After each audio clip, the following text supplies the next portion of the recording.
नहीं, बिल्कुल बहुत अच्छा लग रहा है। काफ़ी पॉजिटिव माहौल है। कब सभी एथलीट से मिल रहे हैं अदर स्पोर्ट के, और अच्छा लग रहा है सभी से मिलके। अच्छा माहौल है और बढ़िया।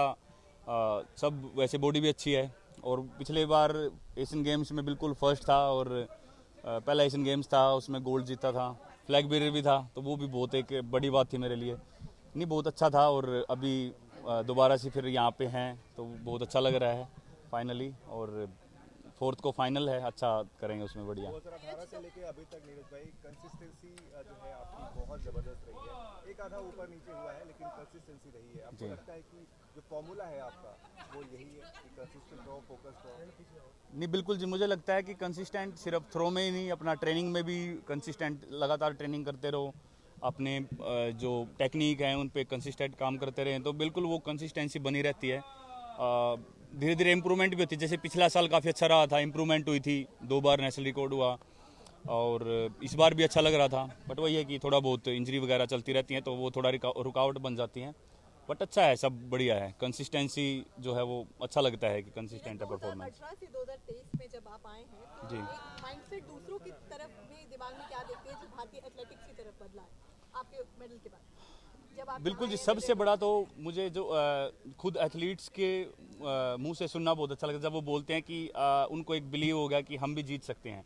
तो यही मेरा सबसे बड़ा मैसेज था कि ठीक है, मेडल तो आ गया, लेकिन सबसे बड़ा मैसेज यही था कि हम भी इनके बीच में कम्पीट कर सकते हैं। यूरोपियंस या बाहर के यूएसए के एथलीट हैं, जिनको हम मानते थे कि शायद से बहुत टफ है, उनके बीच में खेलना और जीतना पॉसिबल है। तो वो मैंने वही चीज़ बोली थी, और वो सबसे अच्छा लगा है फील करके कि उनको अभी वो चीज़ लग रही है कि हम भी जीत सकते हैं। और आप परफॉर्मेंस देख सकते हैं एथलेटिक्स की कितनी बढ़िया है।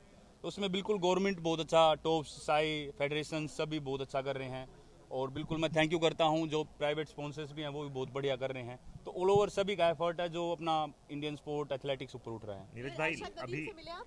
अरशद अभी नदीम तक से यहाँ पे मिले तो नहीं मिला, बात मैं हुई? वर्ल्ड चैंपियनशिप में मिला था, तो होपफुली यहाँ पे मिलेंगे नीरज, गेम आप से थोड़ा पहले। रीसेंट प्रोसेस के बारे में बताएंगे डायमंड लीग से यहाँ तक मीन्स टेक्निकली अगर आप थोड़ा सा टच कर पाएँ डॉक्टर क्लॉस के इनपुट्स और जो एशियन गेम्स में you have nothing to prove, you have done it all, Olympic champion, world जी। चैंपियन, एशियन गेम्स चैंपियन, तो वो जो मोटिवेशन लेवल है वो एशियन गेम्स के लिए ऊपर रखना, उस प्रोसेस के बारे में थोड़ा सा अगर आप नहीं, बिल्कुल ट्रेनिंग में जो फोकस रहता है टेक्निक पे, तो वो तो मेन वो चैलेंज होता ही है कि कंपटीशन में कैसे उसको दोबारा उसको दिखाएं, क्योंकि कंपटीशन में बॉडी लैंग्वेज या बॉडी कंडीशन बिल्कुल अलग होती हैं।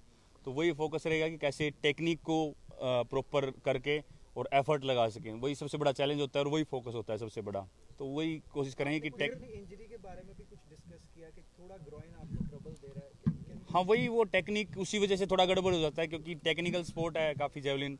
और अगर थोड़ा सा भी कहीं ना कहीं कुछ खिंचाव है, तो वो मसल खुद को बचाती है, तो उससे पूरी टेक्निक खराब हो जाती है। तो नीरज वही एक चैलेंज होता है कि कैसे उसको टेक्निक को प्रॉपर वो करें। नीरज, छोटा स्टेडियम और बड़ा स्टेडियम जी। क्या फर्क पड़ता है?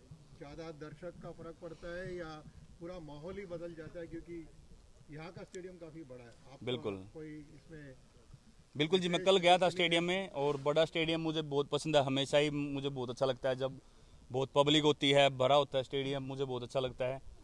सभी तरह का एक्सपीरियंस किया है जी। अपनी बेस्ट मैंने कुछ छोटे स्टेडियम में भी की है, बड़ों में भी कई बार हुई है। और पिछली बार टोक्यो में जो एक्सपीरियंस किया, स्टेडियम तो बड़ा, लेकिन लोग नहीं थे वहाँ पे, तो फर्स्ट टाइम और ऐसे आप बड़े हैं। नहीं सर, बड़ा तो क्या सर, वो तो चलता रहता है स्पोर्ट्स में, लाइफ में हमेशा इंसान बढ़ता रहना चाहिए, बस अपनी मेहनत जारी रखनी चाहिए, खुश रहो, बस वही है सबसे बड़ी चीज़ तो। और वर्ल्ड चैंपियनशिप में काफ़ी अच्छा एक्सपीरियंस रहा इस बार। स्टेडियम भरा हुआ था, फुल था, और अच्छा लगा, और यहाँ पे भी काफ़ी अच्छा लगेगा। वर्ल्ड एक सवाल और मैं जी। आपसे पूछना चाह रहा था। हमेशा आप ये बोलते हैं कि स्पोर्ट्स में टीम बॉन्ड वाला होता है। हम किसी एक कंट्री का अगेंस्ट हम नहीं खेल रहे होते हैं, अलग अलग देशों के खिलाफ खेल रहे होते हैं, साथ में खेल रहे होते हैं। लेकिन कभी भी ऐसा होता है ना कि जब भारत के साथ पाकिस्तान खेल रहा होता है, जी। वो बातें आती हैं कि हाँ जी, है ना, तो बिल्कुल आती हैं वो तो। बस मैं ये आपसे समझना चाह रहा हूँ कि एज एन एथलीट और इतना बड़ा नाम आप बन चुके हैं, आपके ऊपर में एक एडिशनल क्या प्रेशर होता है कि यार ऐसा नहीं हो कि है ना, मतलब कंट्री की इमेज वाली बात रहती है? सर देखो, कंट्री की इमेज मुझे लगता है कि सिर्फ एक के उस पर नहीं होता, सभी स्पोर्ट्स में होता है। ऐसा नहीं है कि वो भी तैयारी करते हैं, तो ऐसा तो मतलब अभी तक तो यही हुआ है कि हमेशा जहाँ खेले हैं, अगर अरशद नदीम की बात करें तो वहाँ से हाँ जीते हैं। तो वही है कि अगर जो भी होगा वो चीज़ भी एक्सेप्ट करेंगे। तो अपनी तरफ से तो वही मेन फोकस रहता है कि जब खेल रहे हैं तो फोकस वही रखें कि अपना बेस्ट कैसे कर सकें। उसमें ये माइंड में नहीं होता कि कौन साथ में खेल रहा है, तो खुद से ही एथलेटिक्स की सबसे बड़ी बात ये खुद से कंपटीशन होता है, हमको खुद का बेस्ट करने के लिए खुद को पुश करना है। तो ये बिल्कुल मैं मानता हूँ कि अपने इंडिया में इंडिया पाकिस्तान का चलता है हमेशा, और एशियन गेम्स में है तो बिल्कुल ही अब यूरोपियन एथलीट्स यहाँ पे नहीं है, बाहर के कोई एथलीट तो बहुत और ज़्यादा फोकस रहेगा। पर वही जैसा कि मैं हमेशा बोलता आया हूँ कि सबसे पहले तो खुद से फाइट है और अपनी थ्रो अच्छी करने की कोशिश करनी है, अपनी टेक्निक अच्छी करनी है और बाकी सब देखा जाएगा। 90 मीटर का साल पहले अगर बात करें तो किसी ने सोचा नहीं था कि हमारे पास एक ऐसा एथलीट होगा जो वर्ल्ड चैंपियन भी होगा, ओलंपिक चैंपियन भी होगा एक साथ, वो भी ट्रैक एंड फील्ड में। तो जी। क्या वजह मानते हैं इसकी? वजह तो सर देखो ऑल ओवर स्पोर्ट भी है सभी की, और काफ़ी कुछ जो मुझे लगता है कि अपने कमियों से या अपने जो भी कंपटीशन खेल रहे हैं उनसे सीखते आए हैं कि कैसे क्या करना है, और खुद पे बिलीव रखना बहुत ज़्यादा ज़रूरी है कि कैसे हम compete कर सकते हैं इनके बीच में। जैसे जब छोटा था तो वीडियोस देखता था इनके कि काश मैं इनसे कभी मिलूं इंटरनेशनल थ्रोवर से और इनके साथ कभी होपफुली compete कर पाऊं। तो वो सारे सपने सच होते आते हैं सर जब आप पैशन के साथ काम को करते हो। तो बहुत पैशन था स्पोर्ट के लिए, जेवलिन के लिए, तो रात को सपने भी कई बार वही आते थे कि थ्रो कर रहे हैं उनके साथ। तो वो मुझे लगता है कि वैसा पैशन बहुत हेल्प करता है किसी भी काम में, चाहे मैं स्पोर्ट की बात नहीं करता, किसी भी काम में है तो वो अगर आपके अंदर वो पैशन आ गया है तो वो बिल्कुल वो बहुत ज़्यादा हेल्प करता है आगे बढ़ने में। और बाकी ऑल ओवर स्पोर्ट तो है ही। नीरज भाई, एक 90 मीटर जो हमेशा सवाल उठाती है, आपको जी। परेशान तो नहीं करता कहीं, या फिर आप नहीं, बिल्कुल जायज़ सवाल है आपका, क्योंकि मैं भी काफ़ी क्लोज हूँ। ऐसा नहीं है कि मेरा भी मन है कि वो थ्रो लगाएं, तो ऐसे परेशान नहीं करता। बट वही है कि मैं प्रोसेस पे बिलीव करता हूँ कि कभी ना कभी जब भी लगेगा तो उसका वेट करता हूँ। ऐसा कोई जल्दबाजी नहीं है मेरे अंदर कि मुझे अभी करना है। तो जब भी होगा मैं खुश हूँ कि कंसिस्टेंट परफॉर्मेंस है, वो भी बहुत बड़ी बात है।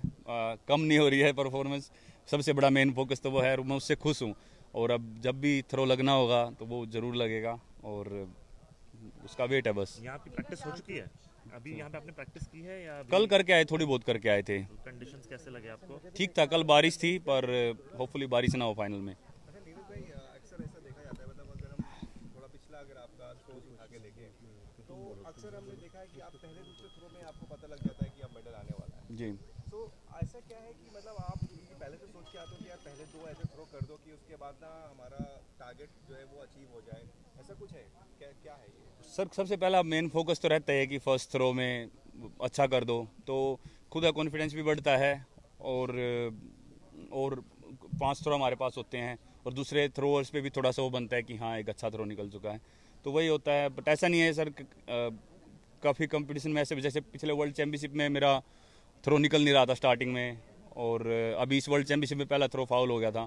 तो कई बार चैलेंज होता है, तो वही है कि मैं तो हमेशा ही बोलता हूँ कि लास्ट थ्रो तक भी अपने आप को मोटिवेट रखो कि लास्ट थ्रो तक भी कुछ भी हो सकता है, क्योंकि कई बार रिजल्ट लास्ट थ्रो में बदल जाते हैं। तो वो प्रिपेयर रखना चाहिए किसी भी कंडीशन के लिए खुद को। लास्ट क्वेश्चन, आपका जो है आप कॉन्स्टेंटली जैसे आपने बताया रिदम और इस चीज़ में आपका मेन आप ट्रेनिंग के लिए भी एक फॉलो कर रहे हैं। आपका ट्रेनिंग स्केड्यूल भी एक मतलब आपका साउथ अफ्रीका है, यूएस है, इसका भी आपका एक सीक्वेंस है जी उसके मतलब पीछे रीज़न क्या है और मतलब आप बता सकते हैं थोड़ा उसका? जी बिल्कुल, उसका रीज़न ये होता है जैसे अब नवंबर दिसंबर जनवरी यहाँ पे यूरोप में या इंडिया में काफ़ी ठंड हो जाती है अपने पटियाला में, तो फिर हम ज़्यादातर साउथ अफ्रीका में ट्रेनिंग करते हैं।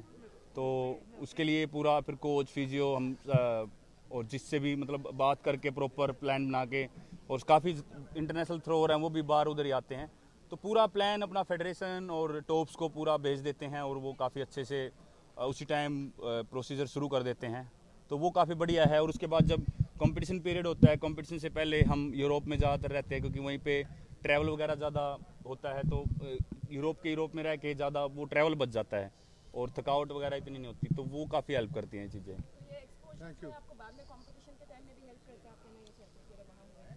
हाँ जी बिल्कुल, क्योंकि अब पहले जैसे क्या था कि अगर मैं बात करूं 2017 की, 16, 18, मतलब काफ़ी हद तक मैं इंडिया में पटियाला में ट्रेनिंग करता था, तो काफ़ी चैलेंजिंग था कि compete करना इतनी दूर ट्रैवल करके, और 1-2 दिन पहले ही मैं ट्रैवल करता था, तो रिकवरी इतनी अच्छे से हो नहीं पाती थी।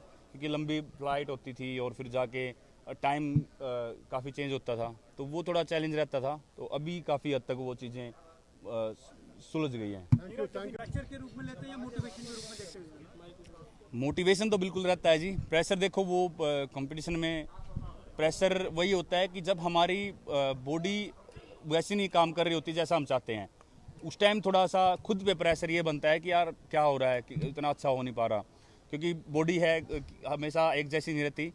बट प्रेशर कम है सर, और मोटिवेशन ज़्यादा होता है कि लोगों की उम्मीद है, और उम्मीद उसी पे होती है जिस पे लगता है कि हाँ कुछ हो सकता है। और भगवान की दया से आज तक उम्मीद अच्छी हुई हैं और उम्मीदों पे खरे उतरे हैं।